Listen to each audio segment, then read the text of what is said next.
जीवन में शांति आए। शांति आपके कर्म पर निर्भर करता है। राजवीर एक बड़ा उद्योगपति था। उसका भरा पूरा परिवार था। माता पिता, पत्नी, 3 बच्चे, 2 भाई और उनके परिवार सब थे। एक ही बड़ी सी बिल्डिंग के अलग अलग हिस्से में सारे भाई रहते थे। तीनों भाइयों का अपना अपना उद्योग था, परंतु इतने धन के बाद भी खुशहाली नहीं थी।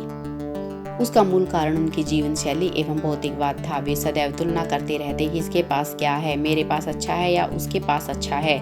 यह केवल घर परिवार की बात नहीं थी, बल्कि पूरे समाज का यही हाल था। सोशल मीडिया के युग में खुश रहना उतना आवश्यक नहीं है, बल्कि हम बहुत ज्यादा खुश हैं, आनंदित हैं, सुख विलासिता में है, यह दूसरों को दिखाना जरूरी है। परिवार समाज की इकाई है। समाज आईना है। जैसे लोग वैसा समाज। एक बार की बात है, राजवीर अपने ऑफिस में परेशान बैठा था। उसके सर में भारी दर्द हो रहा था। तब उसके कार्यालय में कार्यरत विजय ने राजवीर से पूछा, क्या हुआ महोदय, आपकी तबीयत सही नहीं है क्या? इस पर राजवीर ने कहा, हाँ मेरी तबीयत ठीक नहीं है, सर में दर्द है, क्या करूं समझ नहीं आता। इतनी मेहनत, धन शोहरत के बाद भी शांति नहीं है। सदैव अशांत रहता है मन। हमेशा कोई न कोई बाधा या परेशानी आती ही रहती है। विजय ने इस पर कहा, महोदय यही शहर के पास में शांति मठ नाम का एक ध्यान केंद्र है। बहुत से लोग वहाँ शांति, बेचैनी एवं अवसाद जैसी स्थिति से छुटकारा पाने जाते हैं। शांति मठ के जो गुरुजी हैं वह भी युवाओं के बीच काफी चर्चित रहते हैं। आप चाहे तो वहां जाकर देख सकते हैं। विजय की बात राजवीर को अच्छी लगी। राजवीर ने विजय से शांति मठ का पता व्हाट्सएप के माध्यम से भेजने को कहा। राजवीर ने घर जाकर अपने परिवार से यह बात बताई। सब लोग काफी उत्साहित हो गए। सबने कहा, हाँ उन गुरुजी को कौन नहीं जानता, देश विदेश में उनके शिष्य हैं, उनके साथ सेल्फी लीजिएगा, साथ ही आश्रम से वीडियो रिकॉर्ड कर भेजिएगा, सोशल मीडिया टीम को भेज देंगे, अच्छी पब्लिसिटी होगी। राजवीर को भी यह सुझाव बहुत अच्छा लग रहा था। वास्तविक परेशानियां शांति थी, परंतु ये लोग हल सोशल मीडिया प्रमोशन करने की सोच रहे थे। यह केवल इन लोगों की समस्या नहीं है, ये दौर ही ऐसा है। बहिर्मुखी जीवन में शांति ढूंढते हैं लोग।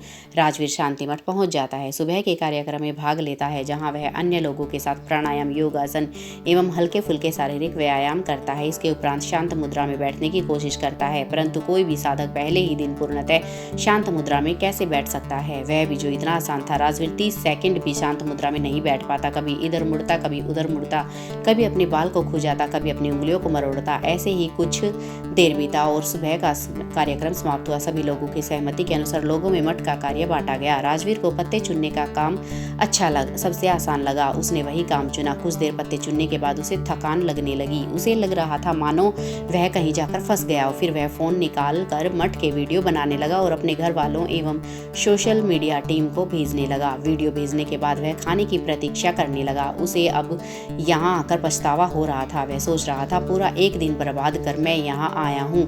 दूर दूर तक शांति की कोई बात नहीं है, अपितु अशांति और बढ़ रही है। गुरुजी से बात हो जाती तो समाधान लेकर चला जाता। यहाँ न जाने लोग इतना नीरस जीवन कैसे जीते हैं। सुबह उठकर व्यायाम, फिर ध्यान, खाना भी नहाने के बाद मिलेगा, वह भी केवल 2 बार।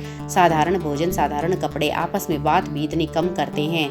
क्या करेंगे ये लोग इतनी शांति का? जैसे तैसे दिन काटा और शाम हो गई। अब एक एक कर गुरुजी से मिलने का समय आवंटित हुआ।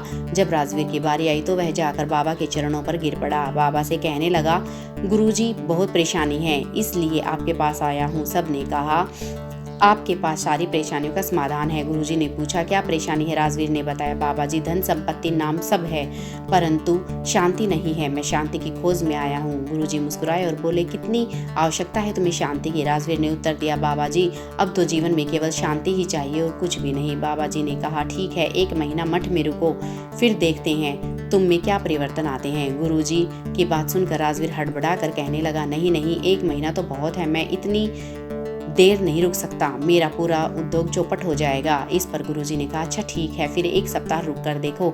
इस पर राजवीर ने कहा, परंतु 4 दिन के बाद तो मेरे बेटे का जन्मदिन है, उस पर नहीं गया तो आप समझते हैं ना पारिवारिक विवाद कैसा होता है।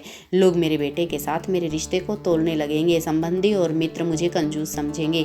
गुरुजी ने मुस्कुराते हुए उत्तर दिया, नहीं राजवीर, मैं नहीं समझता, मेरे पास ऐसा परिवार, ऐसे संबंधी या मित्र नहीं है। तब राजवीर कहता है, अरे गुरुजी अच्छा ही है आपके पास परिवार नहीं है, शांति तो है, कम से कम इस परिवार के चक्कर में तो सारी शांति ही अशांति में परिवर्तित हो गई है। यह सब सुनकर बाबा जी राजवीर से पूछते हैं, यदि शांति की इतनी चाह है और परिवार अशांति का कारण है तो इस परिवार को छोड़ क्यों नहीं देते।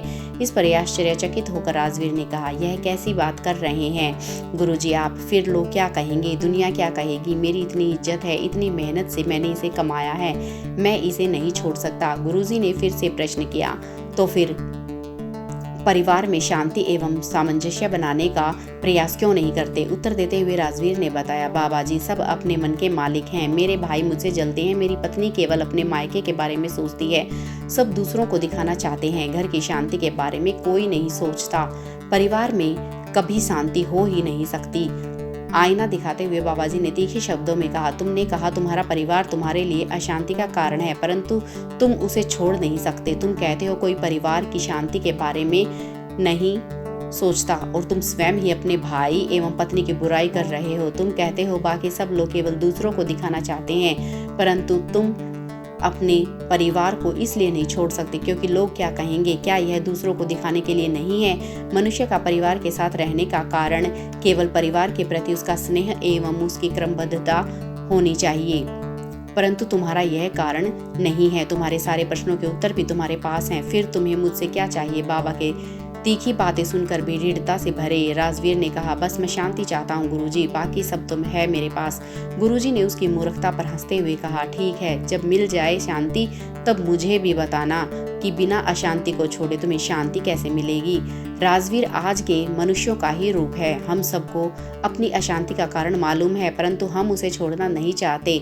शांति के लिए हम सब तरसने का दिखावा करते हैं, परंतु उसके रास्ते पर कोई चलना नहीं चाहता। दुनिया में दिखावा इतना बढ़ गया है कि आज लोग अपने दुख एवं परेशानियों की भी प्रदर्शनी लगाते हैं। लोग केवल दिखावा करना चाहते हैं कि हमारे पास दुख और परेशानियां इतनी अधिक हैं, परंतु कोई भी ना हल सुनना चाहता है, ना बताए हल के रास्ते पर चलना चाहता है। दोस्तों, आपका हमारे चैनल पर आने के लिए धन्यवाद, और अगर आप हमारे चैनल पर नए हैं तो हमारे चैनल को सब्सक्राइब ज़रूर कर लें ताकि हमारी हर कहानी आप तक पहुंच सके।